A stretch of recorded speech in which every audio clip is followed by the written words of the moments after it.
Welcome, my friends and enemies. Glad you are here. I am joined by the boundless essential Terminator, also known as Matt. Greetings, my friend. That should be your. Broadcasting live from the hospital where I undergo rehab. I feel like that should be your your tagline. Is like there are some who call me Matt. Well, if I were on the phone, I probably would have put like in parentheses Matt or my said that should not be or something. But typing on the phone is annoying. So It's fine. They know who you are. We've been here before a few times, just a few, a bit. Today we have a not as fun topic because I've been doing a lot of Tolkien topics. Pilgrim has been helping me with my other two videos I did, and we have another one, but Pilgrim was not available, so Matt just happened to have some free time. So, what we got is a little video of some questionable concepts. So, without further ado, I will get to the right place so I can see it and bring it up. So, here we go. Now, the title for this video is called There Are No White People in Middle-earth. So let's find out. I had great hope because this was not a blue-haired person with a septum ring in. Well, he's just a racist. It's no big deal. We all know that Middle-earth is not real. We know that the planet... You take that back. It's a little low. It's a little low. Yeah. on which Middle-earth resides, Arda, also home to Aman, where the Valar live, is also not real. We know that the people who populate Middle-earth, the children of Yuvatar... he even said that wrong. It's Time out. Oh, I promise I won't interrupt every 10 seconds when he does war violations. I'm just going to say, for the sake of accuracy, J.R.R. Tolkien set his Lord of the Rings period in a time period that is either about 5,000 years before Christ was born or about 20,000 years before Christ was born, depending upon which particular interpretation of events you read. It would have to be 20,000. But yeah. Which is one of those things where... In northwestern Europe, by the way. I'm going to say two things. One, he mispronounced Iluvatar, so Eru Iluvatar said something else without pronouncing it. But that's okay. We have a slip of the tongue. We can give him a pass for that. Second, I think he's going to use the whole argument, it's not real, so we can make it whatever we want to, type of thing. Being as that neither of us have seen this video yet. Despite the presence of all those books behind him, I think this is a movie Lord of the Rings guy. Maybe. We'll see. Are not real. The elves are not real. The dwarves are not real. The halflings are not real. Even the men, right? Even human beings in the Middle-earth sense are not real. They live to be hundreds of years old. They can have mystical abilities. None of these people are real. They're fake. They're made up. And although we know that J.R.R. Tolkien, his intellectual aim, so to speak, was to create some kind of mythology for the peoples of England, the fact of the matter is that much of what is in The Lord of the Rings and The Hobbit and The Silmarillion and the wide variety of notes and texts and letters and such has no direct connection to our world. It's mythology. Oh, no direct connection, eh? That's a problem. I mean, That's a very selective interpretation of what Tolkien wrote. Didn't Tolkien say this was a mythology of like what actually happened?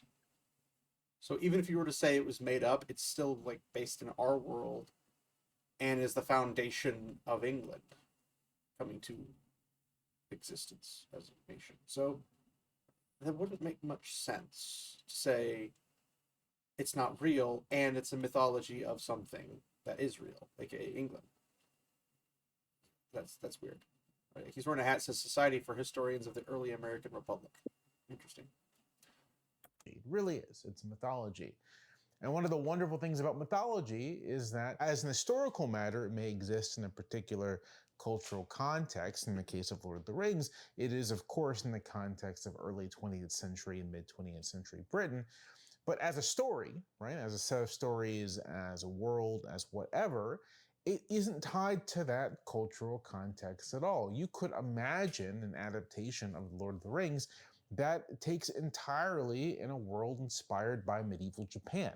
And it wouldn't really have much impact whatsoever on the story. The story would remain the same. All of this No, is... it wouldn't. It would have entirely different cultural connotations in almost every way imaginable. Not only that, but this is something that people don't like to admit, okay? Tolkien is very explicit, okay? The Lord of the Rings is a Catholic/Christian story. The morality at play is right out of the Catholicism he grew up in and believed in, okay? So you can't supplant it to Japan, which would have Shinto and Buddhism, or China, which would have like Buddhism and Confucianism and whatnot, or India, which would have Hinduism, or Africa, which would have different religions, because it's rooted in European mythology, Germanic mythology, and Christianity. You can't just supplant things because it's now. If he's arguing that the abstract story about a hero going on a quest to accomplish a deed, but then you're taking away what makes Lord of the Rings or Journey to the West or any other culturally significant, the Epic of Gilgamesh. You're taking away the cultural significance of that story. Well, I mean, I could agree with him if his point was, which maybe he'll bring this up, so I'm maybe jumping the gun, but I could agree with him if he's saying, well, a story where a person goes on an adventure, a hero's journey, or an attempted hero's journey, or whatever you want to call it, and they go do all this stuff, that could be Japanese too. I was like, well, sure, that could, but everything around that story would have to be built into the Japanese cultural zeitgeist. It would have to be based around Japan. And if you put it in China, it had to be based around China. If you base it around Africa, it's African. Yeah. Like wherever you're putting that stereotypical hero's journey story, it has to fit in that area. So if he's building one for Europe, specifically England, it's going to utilize a lot of European lore or folklore/mythology, plus utilizing his own personal religion of Christianity. So I don't know why he's trying to bounce this, but I'm sure he'll tell us in a second. Do you have anything else before we start? No, go. Like I said, we'll save it up. Some recent comments from Andy Serkis, actor, director, producer. Oh, no. He is directing and I think producing and also starring in. Did you hear about Andy Serkis's comments? Yeah, I've heard him multiple comments. In some cases, he indicated he might be sticking to the lore a bit. In others, he indicated some other stuff. So he stated it on in a interview about the Hunt for Gollum.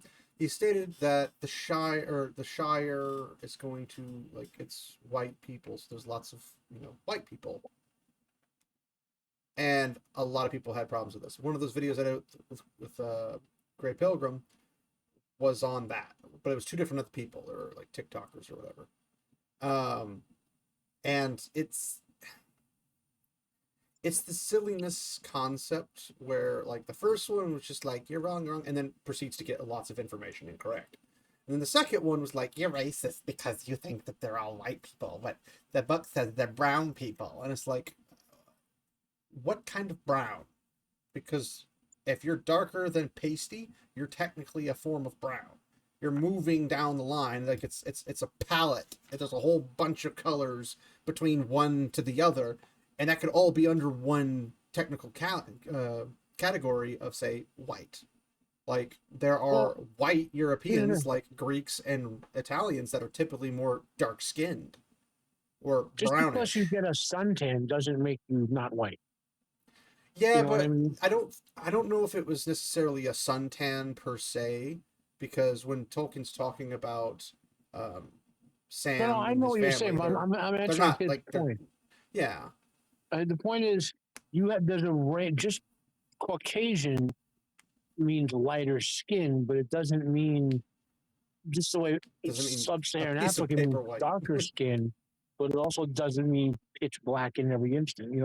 Like there's a range of skin tone, which you will adopt. Like sun-weathered Europeans will look darker skinned than Well, people who live in Scandinavia. Olive skin complexions are brownish, but they're not black. They're not brown in the sense of the Middle East. That is why, they're just for example, European. I never say I'm white anymore. I say I'm a European American or Italian American. Because this whole racial bullshit, pardon the expression, was invented to make us fight over this stuff. And this guy is either he suckered into it, or he's a grifter, one of the grifters who makes money off of it. Well, I've kind of tried to move more into when somebody's like, "What's your ethnicity?" I say Mediterranean, because that's where my family's from. So it's like, we're literally from an island in the Mediterranean. It doesn't get more Mediterranean than the island in the middle of the Mediterranean. So when somebody's like, are you white? The problem is they don't have that when you like have to do applications or if you have to fill out you just pick other. Yeah, pick other and say Mediterranean.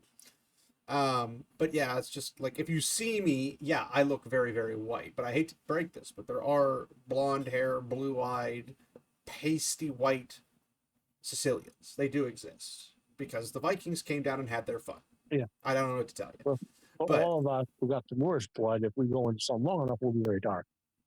Yeah, but the Sicilians hate everybody equally, so it's all good. Yeah. A film about Gollum. I have to say, I think this movie is probably going to be slop. Serkis is a very talented actor. He is an incredible physical actor. I think his performance as Caesar in the Planet of the Apes films deserved an Oscar, a wonderful, nuanced performance. But as a director, much to be desired. His recent adaptation of Animal Farm seems to turn what is a very stark and hard... To be fair, though, he's using his political ideology to guide his direction for that film, not his skill as a director. So he might be a very skilled director, and he just flubbed because he threw it in the backseat in favor of his ideology. There was a whole... I'm not going to go into it here, but there's a whole nuance to Animal Farm, which I'll keep it simple and say George Orwell was a socialist writing about the socialist evils of communism. So Serkis was wrong, but not for the reasons a lot of people think he was wrong. Yeah. Harsh critique into some kind of happy ending story where capitalism works out in the end. It's bad. It's bad. It looks bad too. But there were questions about the casting. The cast is almost entirely white, and Serkis had this to say about that casting choice. Tolkien himself was influenced by a lot of Norse mythology. There's a lot of that feeling. The Shire feels very, very much like a very white, They're not very concerned about what goes on beyond the borders of the Shire, but they know they don't want people coming in. Yes, there have been criticisms. This particular film is somewhat acknowledging that, but I don't think we will be doing a politically correct just casting for the sake of casting and ticking boxes version of the film, so it's where relevant, basically. A few things. The first is that, as I said earlier, it's a bit of a stretch to say that Tolkien is influenced by Norse mythology, specifically reaching back to Anglo-Saxon myth, ancient England, pre-Norman conquest. But more importantly, although we would describe those people today as being white, in a very critical sense, they were not white, because whiteness as a concept did not exist. It doesn't matter if it existed then in the terms of concept. It matters if that's how we... If we were to say, go to Norway or something, or if I was to go to like Arch or somebody and say, hey, are you and your people white historically? They would say yes. If I said, hey, are you guys historically white as a label back then, was that how you would label yourself? No. I mean, even the Romans called them what? The blondes? So... He just revealed his perspective with the term whiteness. For those who don't listen to this stuff regularly, whiteness is a sort of communist political concept or of grouping everything they perceive as wrong with the world, like freedom. It's a tribalistic term. Yeah. So. Yeah. Well, First off, he's not entirely incorrect because he was more, I would say, heavily focused on Finnish stuff, but I would not say he had nothing to do with Norwegian. No, it's Germanic.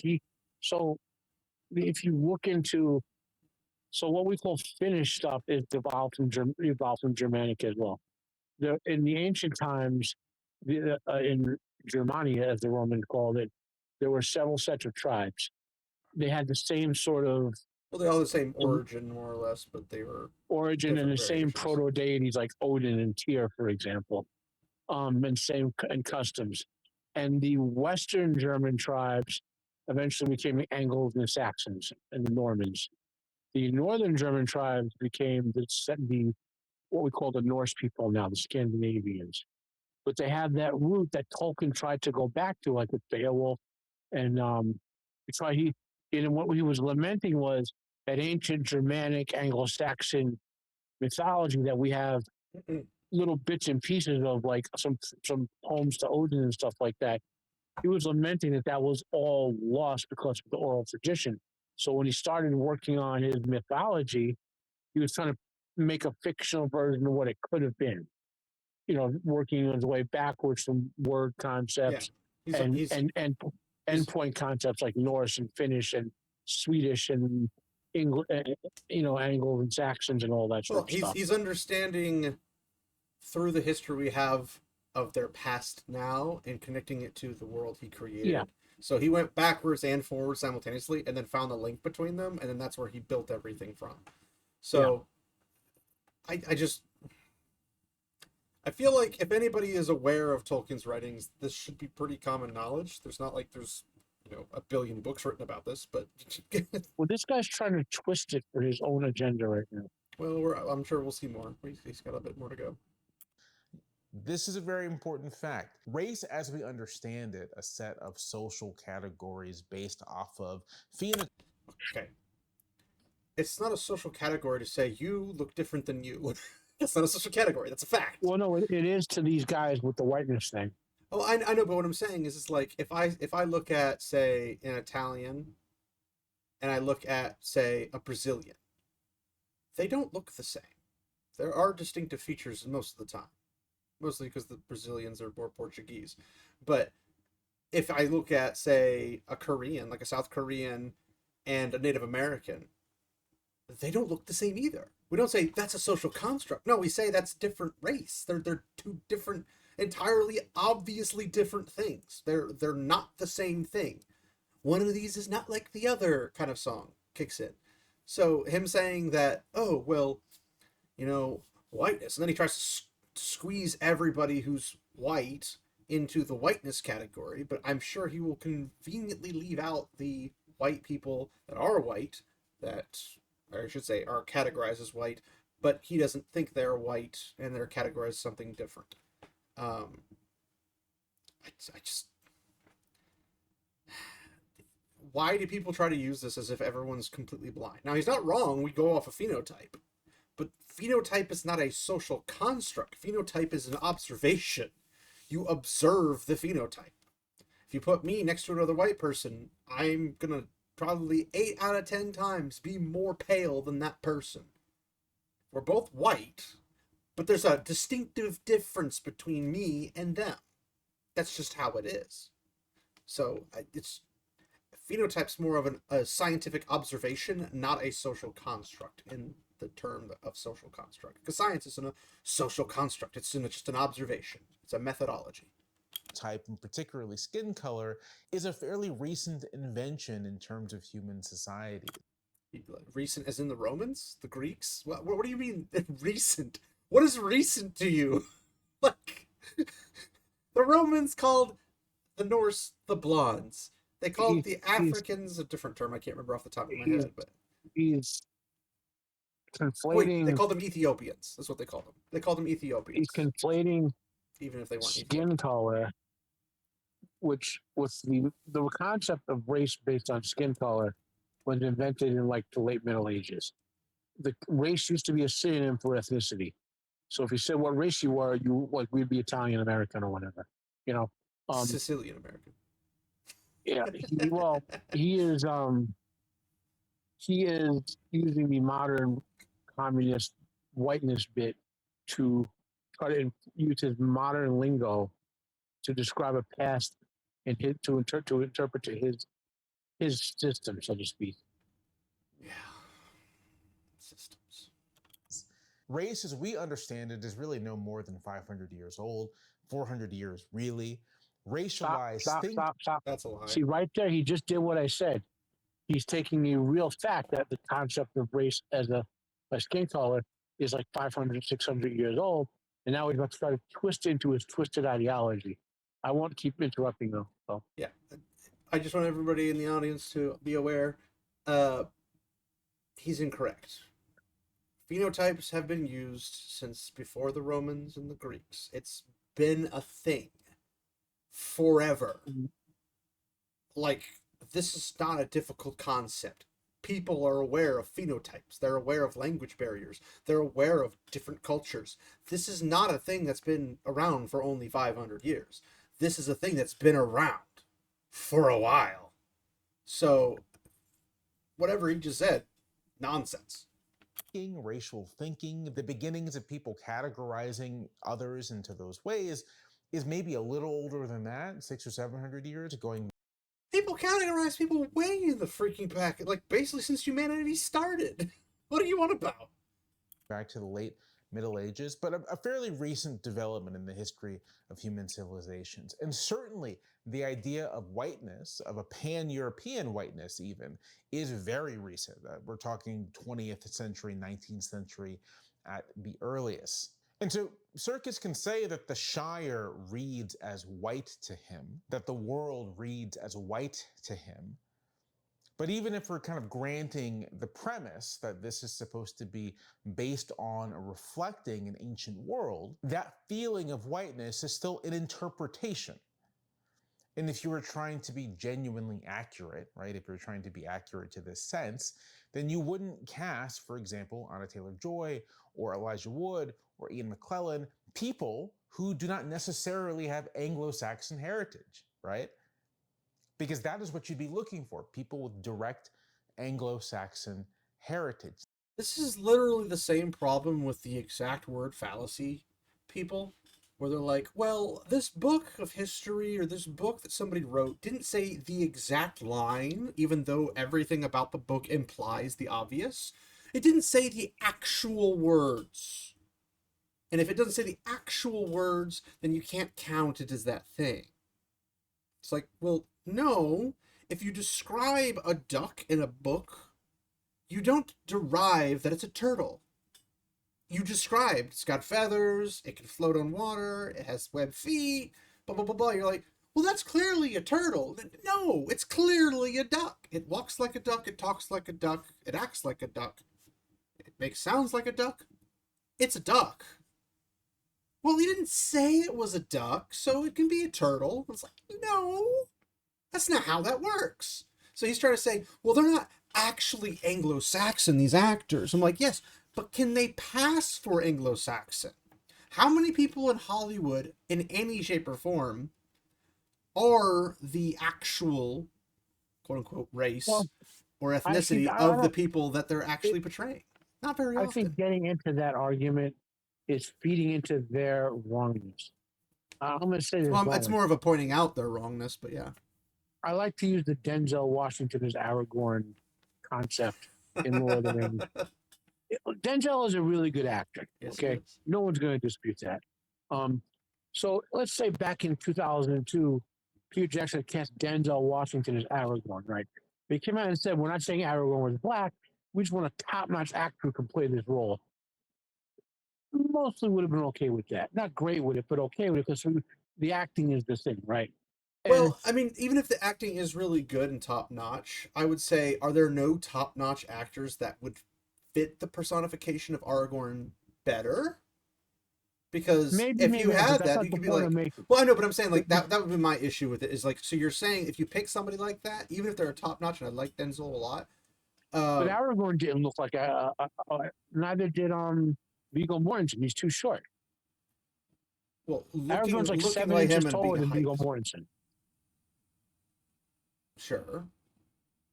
Aragorn was a true-blooded Numenorian. He's almost to be fair, Frodo wasn't that short either. So the point I'm making is, the point I'm making with the Denzel Washington thing is, which these guys can't stand, is that you and me, we might quibble over maybe they don't quite like him, whatever. But if it was a great acting performance and it wasn't a rewriting the original intent, we'd be like, okay, we could enjoy it for what it is. These guys don't want that. They want to erase the original intent, and the same way they want to say the Afrocentric say, oh, the Romans were black or whatever. I think the Japanese were black. Yeah. Like they want to erase European culture. See, I'd go a step even further based off of what you just said, where I wouldn't say it's necessarily just they want to erase it. What they want is they want stories and things that are already made to be, I guess, prepared for an audience in the audience's vision, not in the person who made the process. That's the thing. Like, that's being too benevolent to them.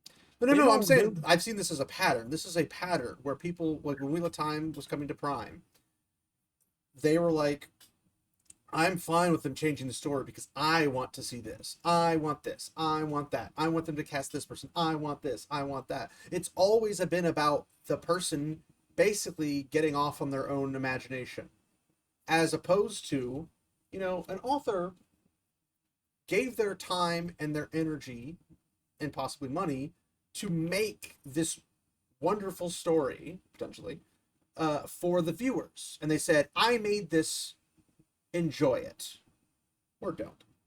And then people say, oh, I enjoyed this. And but actually, I think you should have done this, or no, you should have had this in this situation. I can't believe you put this content in here because that's not okay, and blah, blah, blah, blah, blah. Like, that's the way the viewers are. That idea and concept is not even like 20 years old. Like, that's something that's very, very recent, where people have started to inject their ideas into source material as if it's superior to the original source material. It's a very new concept. That's not how it works. Because it's like you whip out a newspaper, random day of the year, random point in history. You whip out a newspaper.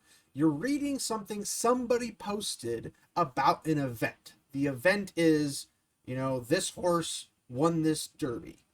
Okay. Yeah. And then somebody looks at it like, actually, I think the other horse should win this derby. And they call the freaking newspaper and say, you put the wrong thing in. The other horse is the one that's supposed to win because that's what I want you to say. That's the way they behave now. Mm-hmm. And so in this situation, if they do this with the same mentality of whiteness, it's like, well, they're not white because I want them to be black. Or they're not white because I want them to be diverse. They're not straight because I want them to be gay. Because they're trying to infest a material with their own personal views. The problem obviously comes along that everybody has a different view on what their personal preferences are. So when they all clash, nothing gets done. Because you can't. You're going to disappoint somebody. And if you're going to disappoint somebody, you might as well disappoint the people who are trying to change stuff and just go with whatever is actually the source material. That's the easiest way to disappoint the least amount of people, because everyone's going to be disappointed minus one group if you do it that route. And that means everybody's going to be disappointed. Get something to say?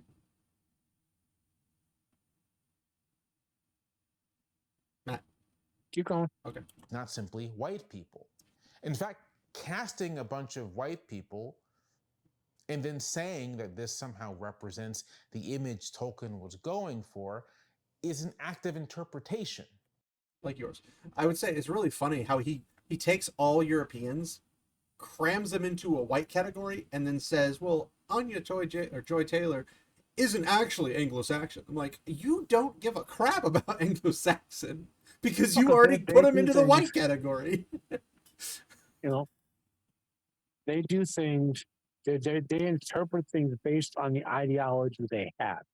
So, like, well, we can belabor the point. It's just, he gave himself away when he mentioned the word whiteness. I'd be ashamed to have a historian, if he is in fact a historian, that is this bad in accuracy. And the proof in the pudding, guys, is that rather than take what are great stories from these other cultures they say are being suppressed, and put those great stories out there in great movies and whatever. Um, they don't. They say these people don't have it or whatever.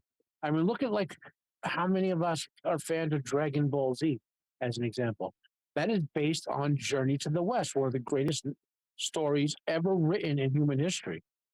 Okay, about the Monkey King journey to the West, and so Naruto derive a lot of anime and manga derive concepts from it, and we in the West we love that stuff. We're not saying all of a sudden make Son Goku into a Norwegian guy or something. We read about them as it is, and Viking Super Saiyan mode would be freaking sick though. yeah. Well, the Japanese had a fascination with blonde hair long before they met the Norse people. It's really weird.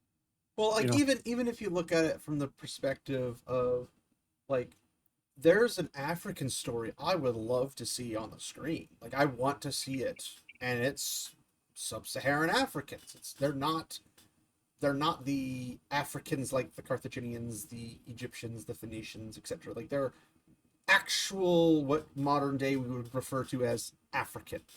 And it's the story of Sunjata, who is you can play the campaign story of this in Age of Empires 2 Definitive Edition if you have one of the DLCs. And it's a campaign where basically him and his mom are kicked out because he's a prince of a country, but he's got a clubbed foot, and he gets sent away. But then his empire that he's from, his father, all the other princes and everybody gets killed off by an invading other African nation. And because he was sent away, he was spared. But then he gets older and he overcomes his club foot thing. So now he's just kind of normal again.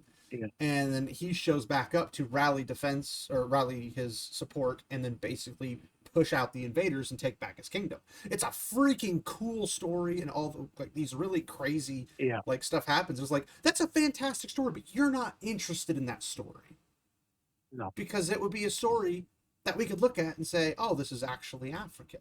This is a story where I wouldn't want to see a white person because there are no white people in it. It's not supposed to have white people in it because they're not involved in any shape or form. Everybody involved, from the people telling the story from the narrative perspective to the two tribes and all their surrounding allies, every single one of them is sub-Saharan African. And it should stay that way. It's great. And they do some really risque stuff in terms of, not like sexual, but like in terms of going around a mountain that has like terrible freezing temperatures and could lose a lot of troops and whatnot. So they have to get like point A to point B and do it quickly, and they're like exhausted and they still have to go into battle and like all this really cool stuff. And it's like, this would make a great hour and 45-minute movie. I would love to see this actually portrayed. But they won't do it, despite me wanting them to, because it's a cool story for folklore. But I'm not going to go up to them and say, well, black. We don't have to have them be black. We can have them be something else, because they're not actually filling like what actual region Sunjata's from. And we don't actually have to have that. Like, the actor's not actually from Denzel Washington's not from that particular place, so we can't have him in the movie. Like, we're not going to do that. We're going to be just like, they look the part. Do you make them sound the part, or do you have them talk in American? That would be stupid. Like, do the Mel Gibson Apocalyptica version. That would be the better version to see. But that would be a great story, and we're not going to try to change it or argue to change it. But if you're going to take everybody, categorize them as white, and then start specifically picking out Anglo-Saxon as something that the actors have to be, that's ridiculous. But also, I don't know Anya Joy Taylor, Elijah Wood, or Ian McKellen's ancestry. I don't know where they're explicitly from. They could probably have some. Name like McKellen, you got some sort of Irish or Scottish. Well, yes, but back in the day, a lot of things mixed as well. So you could have a little bit at least in it, and then he's counted. But then they could pull the Moana treatment where he's not Anglo-Saxon enough because his skin comes whatever. Yeah. But the point being, they're saying everything is generic in this category of whiteness, but oh wait, there's something in here that's very specific that I don't think they'll fit that. It's like, but if everything is considered this as a generic statement, then people can see it and say, that person is white, and then they say that's fine. Now, I still think when it comes to like source material mentioning eye color, hairstyle, That's all stuff you can change. You can change somebody's eye color with colored context. You can change someone's hair by either dyeing it, giving them a wig, whatever the case may be. You can do their hair in different formats or whatever. You can do some crazy stuff in Hollywood. But half the time, it seems as of lately, they don't put any effort into it. And they just like, oh, this is this person. I'm like, but their eye color's wrong, their hair color's wrong, their hair color, or their hair design is wrong. Like, it's supposed to be short, but it's like 3 feet long. Like, they just get everything wrong because they're not interested in putting the effort into it. But I digress. It's not demanded by the text. The text of The Lord of the Rings, the text of Tolkien's various writings, do not demand or specify a particular racial mix. Then if it doesn't demand it, then why are you making a deal out of it? What's the big deal? If they want to go with all white people, okay. What do you do? It's not a big deal, right? They just doing the every 10-second thing. Huh? You're doing the every 10-second thing. This is an interpretation. That's why I'm trying to keep it short and sweet. Based off of outside things being brought in. And it's an interpretation in particular based off of very modern conceptions of race and ethnicity. Ones that just didn't existed in ancient England. And certainly aren't a part of this fictional world, Middle Earth. On Middle Earth, white people don't exist. If whiteness is a particular phenomenon that emerges out of discrete historical events contingent to human activity, then unless Middle Earth experienced, say, the transatlantic slave trade, I don't know if we can say that they have white people. But to describe diverse casting in this...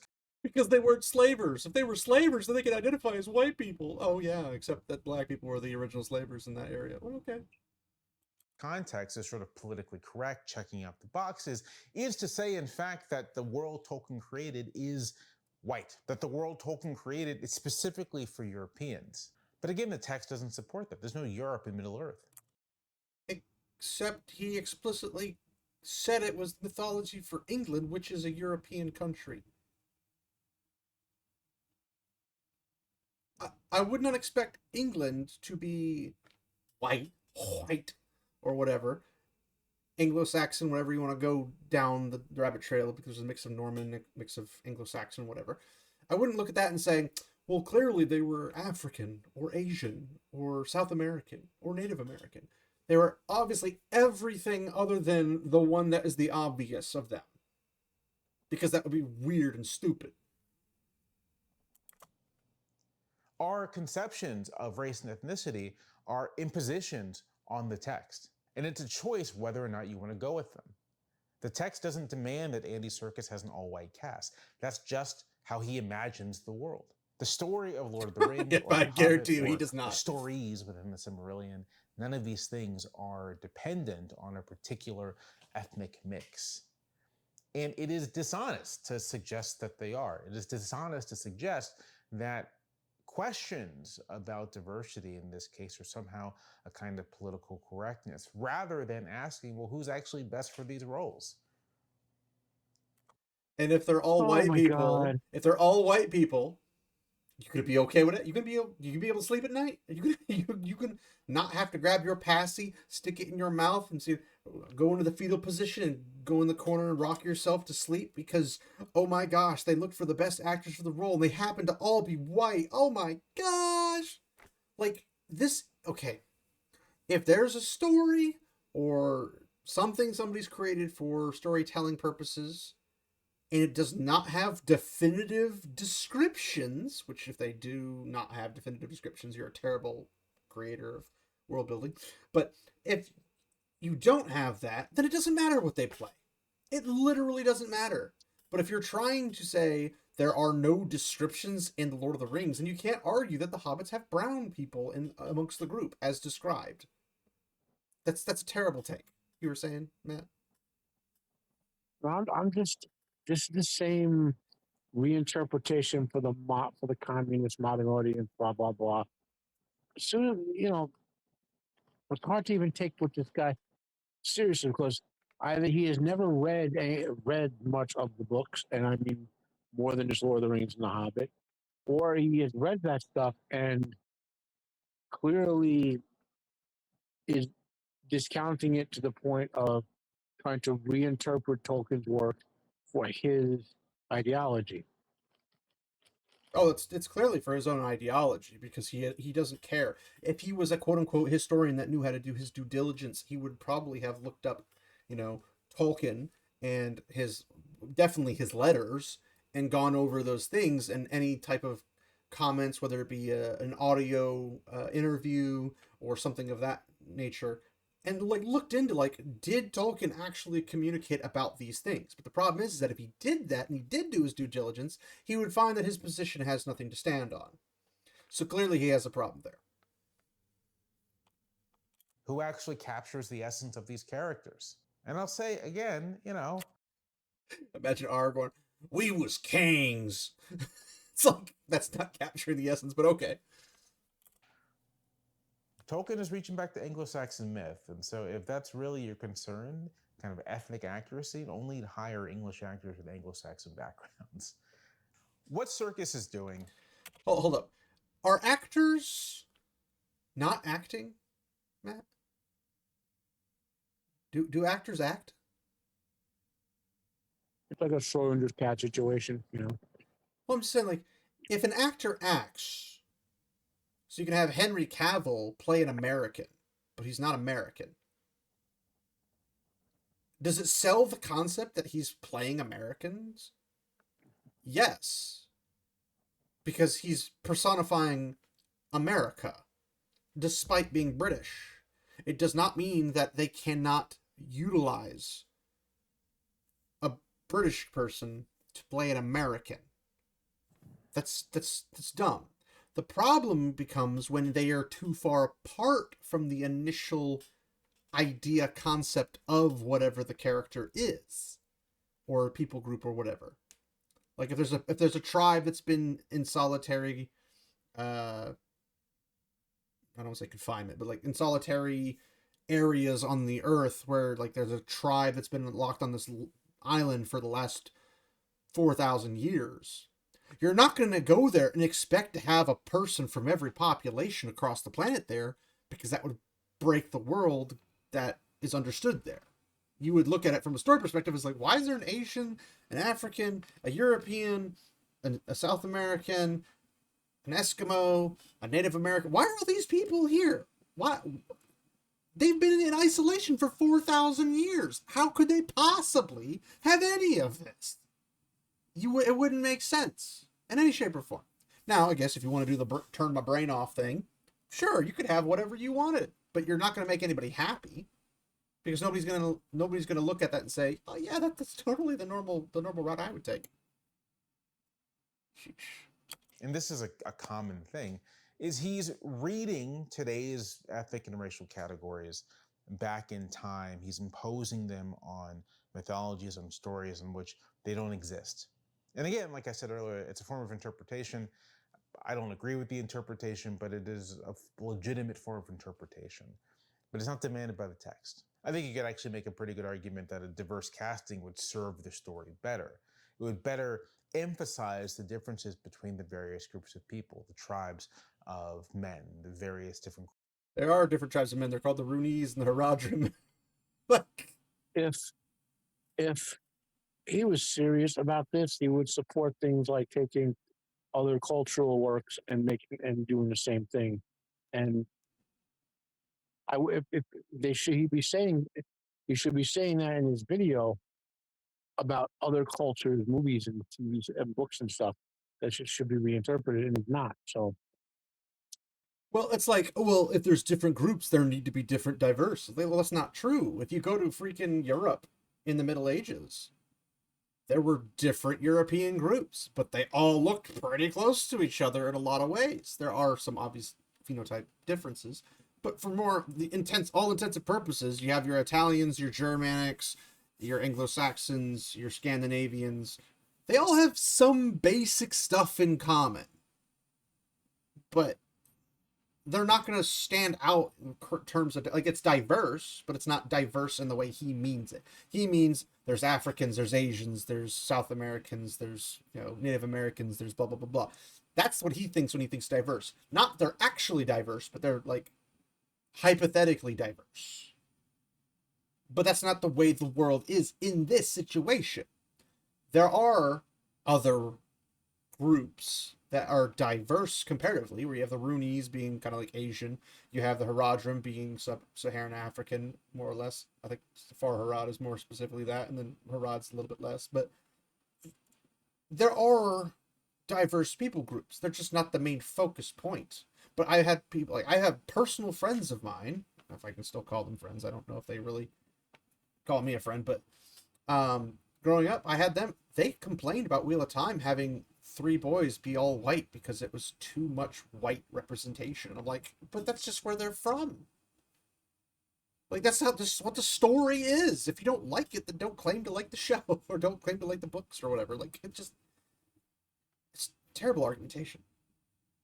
Groups of elves, of hobbits, and the like. It would be a visual representation of the cultural differences among and between these groups. You see this insistence on... But even if that were the case, I'm sorry for pausing for the 10 seconds. Even if that were the case, then you'd have elves be 1, dwarves be 1, hobbits be 1, man be 1. You would not have all people groups in the hobbits, all people groups in the elves, all people groups in the dwarves, all people groups in men. You wouldn't have that because they'd be different from each other. If they're all the same, because they're all diverse, there's no difference. Sorry. Oops. Imposing modern-day categories onto mythologies. It's a translation, not an imposition. As well, which I have not seen yet. Full disclosure, I've not seen. I have read the Odyssey. I have a couple different translations on my bookshelf over there, but I've not seen Christopher Nolan's adaptation. But I know about all the controversy and the anger. Oh, Helen of Troy couldn't have been black. And my response is the same as it is to my response to people who insist that it is somehow illegitimate or not really Lord of the Rings, for Lord of the Rings to have a diverse cast, or for anything Tolkien inspired to have a diverse cast. Where in the story are there black people or white people? Those are categories that didn't exist then. They're phenotype categories. It's historically accurate. The literal word in ancient Greek for Helen of Troy said she was white. Like, he's like, where in Tolkien stuff, just say white or black. I'm like, if you describe somebody, they described as white, they look like they're white, they walk like they're white, they talk like they're white, then they're probably white. We use the modern language, the modern lingo, so to speak, backwards to express now what it was like then. It's pretty simple. It's the same thing as you could say, like, the Númenóreans had a little darker complexion than, say, the elves, who were notoriously pale. But it doesn't mean that the Númenóreans were black. It definitely doesn't mean that the black Númenóreans were black, just because it says black in the name. But they all are called black Númenóreans, so black does exist there, so, ha! You don't know your lore. Sorry. The Trojan War did not occur. What? It's fake. It's made up. What? Helen of Troy wasn't real. She's fake. She's made up. There was a Trojan War. No, These are legends and stories. No. So, okay. There's 2 sets of distinct... It's not the same story, per se, but there was a Trojan War. No. Just bear with me.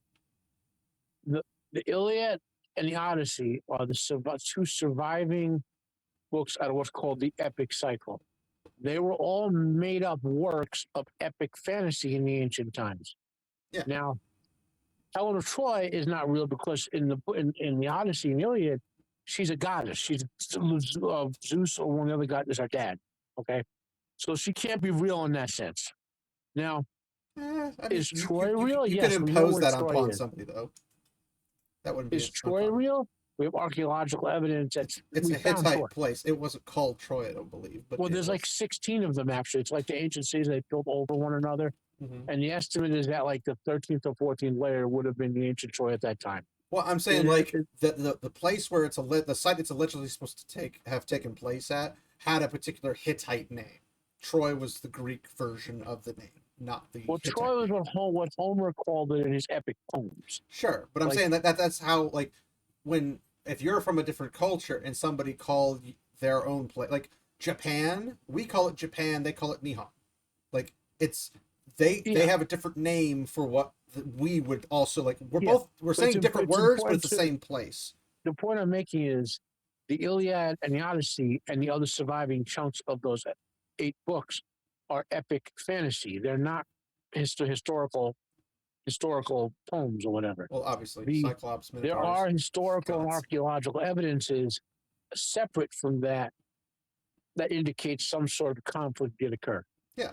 Metatron did a long video about this sort of stuff. Yeah. But all I was saying though is that like the actual location where the story would have taken place in the Iliad and the Odyssey, exists in the real world, and it was a Hittite thing, just like Troy would have been a Hittite thing. And there were conflicts that involved the Greeks and the Hittites at that location. So that's a real thing. But him saying that the Trojan War didn't happen, it's like yes and no. Yes, it didn't happen the way Homer described it. No, it still did happen. Like, whose content is not dependent. I thought he was a historian. A particular ethnic mix. Or I guess I want to be a historian. Now, if we're thinking in terms of the societies that produced them, if you were, say, making a movie about Homer, the semi-historical, it's kind of unclear, the semi-historical figure who we attribute the Odyssey and the Iliad to, then yes, it would be weird to cast people who don't look like they would have been around in 8th century BCE Greece.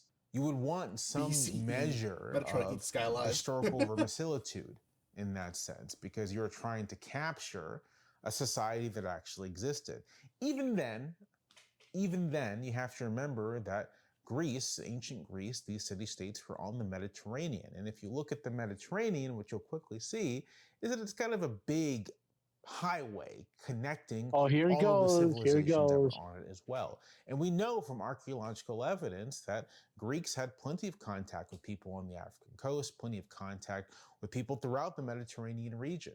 And so, if we're actually taking this seriously, there might have been dark-skinned people of African descent in Athens, in Sparta, throughout the Peloponnesian world. Entirely plausible.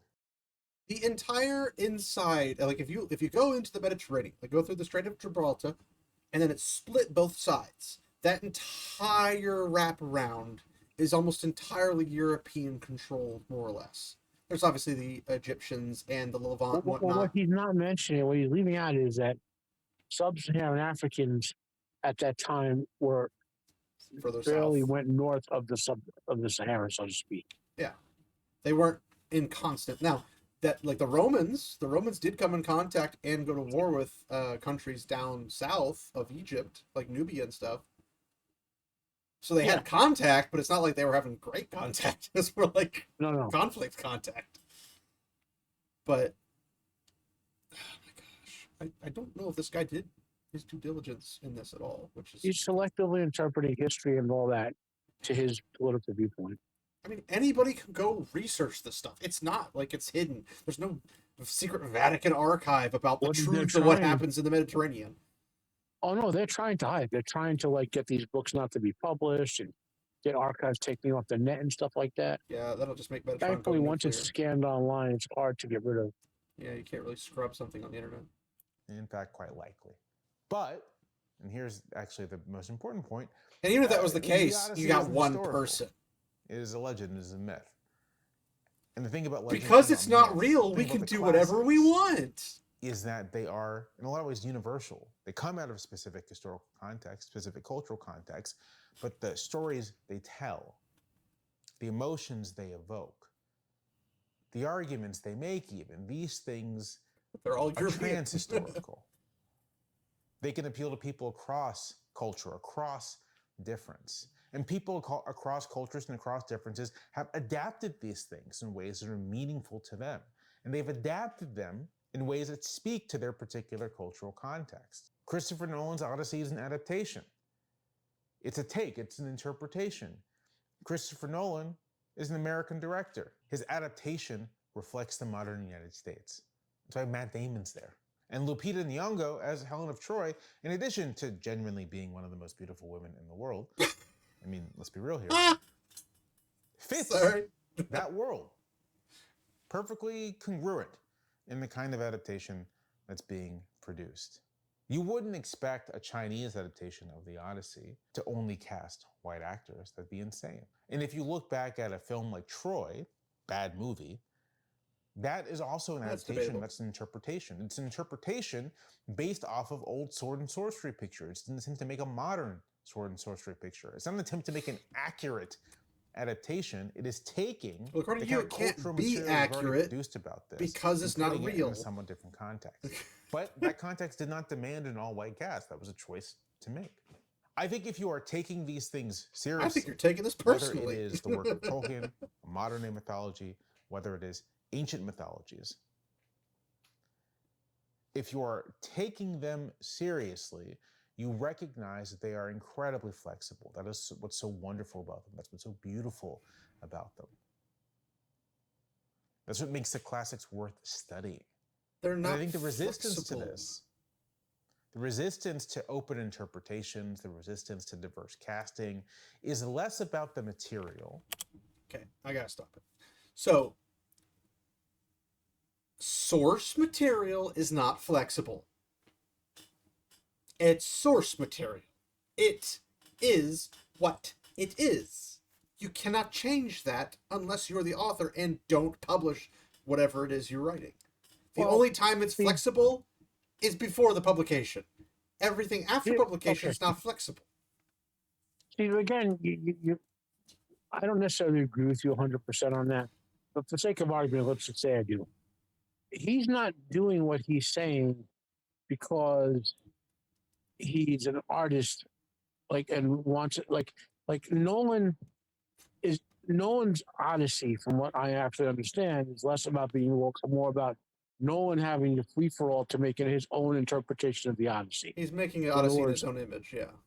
Yeah, regardless, he wasn't looking to make a woke Odyssey. He was looking to make his vision of the Odyssey, an art film, basically. And because he's Christopher Nolan, he got a huge budget for it, And it made a lot of money, despite it not being very good for a Greek mythology film. Yeah, even the feminist writer who supposedly based it on said the movie wasn't well written.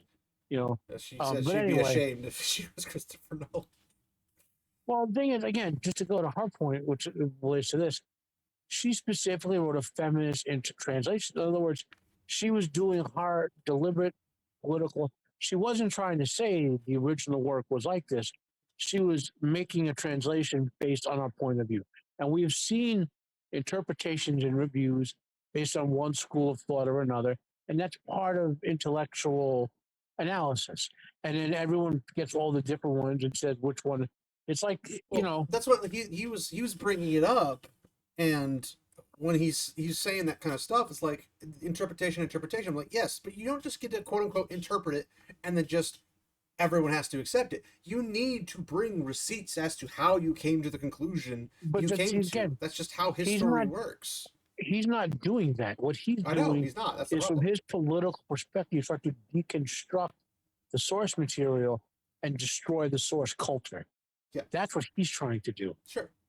Which I get that's what he's trying to do, but what I'm saying is that he is saying it's just an interpretation. Not one I agree with, but it's an interpretation. And it's like, yes, but that's not how interpretation works. Like, if you go look at the Odyssey in all of its different forms of a translation and whatnot, people come to different reasons to why they change things, but they don't typically put them into the main book they write about it. Like, they redo, or do a translation of the Odyssey. They're not putting the commentary in that book. But what they can do is make another book that says the commentary about this translation of the Odyssey, and then they explain things. Or when you're doing like a PhD or your dissertation or whatever, and be like, I came to this conclusion because X, Y, and Z. Like, if you're in science and you're trying to say, hey, I found this thing, people get, okay, well, tell me how you came to that conclusion. It doesn't matter. It's my interpretation. No. You have to tell them what you did to get, show your work to some extent. Like, you can't just willy-nilly say, my interpretation, it's all that matters, and then just expect people to believe that it's real. Like, you have to show your work, because people have to be able to reproduce it. That's why if you go to the Greek texts, and you say, hey, this phrase says it this way, but I translated it this way, you say, well, why did you translate it that way? I'm like, oh, well, because X, Y, and Z. That's a translation. what someone like what that feminist writer did was take the story and write a feminist version But of she it. wrote a modernist concept around it rather than an accurate concept about it. Yes. No, but again, accuracy is irrelevant of what she's doing. She said she took the core That's what I story and made said. a That's why I said feminist. modernist. Modernist is it doesn't fit in People have been today's doing, modern. but people have been doing this for thousands of years. I know, and that's why we can disregard a lot of stuff in history because of what they are said. They said something that clearly shows they have no actual knowledge about something, and then we disregard it because it's. But again, that's it's what not art is. deal. Art doesn't require historical accuracy to be entertaining.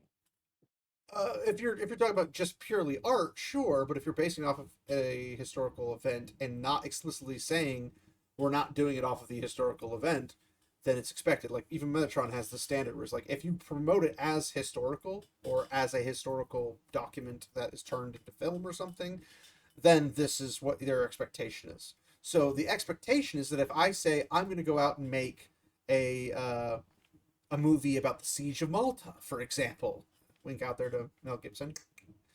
If I'm going to go out and make that, I'm going to make it as historically as possible, unless I stay. I'm not making it based off of the historical aspect. But Mel Gibson's like, I'm making this about the Siege of Malta. It's going to be related to the Siege of Malta. So we're going to cover the Siege of Malta. We're not just taking the Siege of Malta as a concept and then making willy-nilly everything so far. He's obviously really good about making things in the moment the way it's supposed to be, aka Apocalyptica. And even the Passion of the Christ and stuff. But it's one of those things where if you're going to do something that is already considered a historical epic or a historical documentation of mythology of a people group or something, stating that it's something different in your version than the actual story is one thing. Because like Nolan's version, he basically stripped all the mythology out of it. There's like hardly any mythology in it. And it's the bits he does have, he has to have or skip an entire like third of the book, like the sirens, the Cyclops, Circe.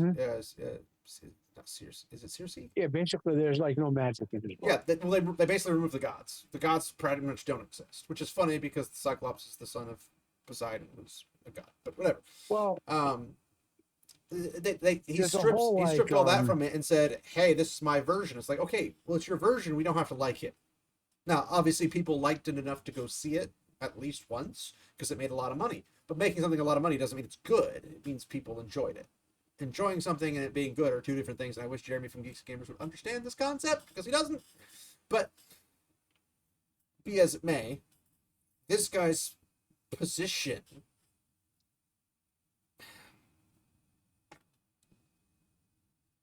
I don't know why he keeps bringing up history as if he's like knowledgeable on history because he doesn't understand basic concepts. Bringing his entire shill is deconstruction of European culture to serve as Marxist means. Even if he's not aware of it. And more about the bigotries of the people involved, and about a particular cultural claim. It's an attempt to justify a feeling of Western chauvinism, of Western superiority. An attempt to say, this belongs to us and not them. I mean, if it's Western localization, yes. Very silly. It belongs to all of us. We're all human beings. We all have a stake in this cultural legacy. And these things speak to all of us. We don't all have a stake in a culture that's of a particular region. If that's the case, then we can all be Africans because we all are human and we all have a stake in Africa, apparently.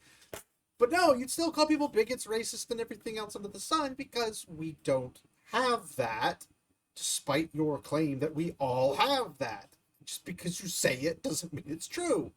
So if we're like, hey, it's based in England, and England is this, and then you make your cast represent that culture, you can't be like, oh, well, they didn't represent my culture. Your culture's not that culture. That's the point. You're not behaving that culture. And if you did consider English culture to be your culture, which you sound American, so you don't even sound British or English, if you were English or British, you wouldn't have a problem with it because historically speaking, that would be accurate. You'd be proud of that because they did exactly what should have been done for the culture, even if you have darker skin than what is considered English or British. But if you consider yourself of that culture, because you're all human, like we're all human, Therefore, it shouldn't bother you in any shape or form. You should be able to relate to it. So, congratulations on the circular argumentation. The complaints about the Odyssey, in particular, are at their heart a complaint about universalism. And they're an argument that not everyone is human, and thus not everyone has. No, it's nothing about human. It's that stories. People not Greek and that's why and Hittite did not have a stake in the Greek and Hittite war. It's part of a political claim as well. It is a political claim. Your mom's a political claim. Is that societies like the United States ought to exclude people on the basis of racial and ethnic difference. That these societies ought to be essentially white ethno-states, because that's who the West belongs to. But if there is such a thing as the West, if that is a coherent term, a coherent cultural tradition, and we can talk about it later, I'm skeptical. But if there's such a thing as the West, then one of its inheritances is the idea of universal human equality. Doesn't exist. Not because we haven't tried it, but because it doesn't work, because not all cultures treat other cultures equally. So even if America was to be the equalizer where everyone is treated equally, doesn't mean the rest of the world does. China won't treat you equally because they don't like Africans. They're racist. Congratulations. They're not going to treat you equal. That's just how the Chinese are.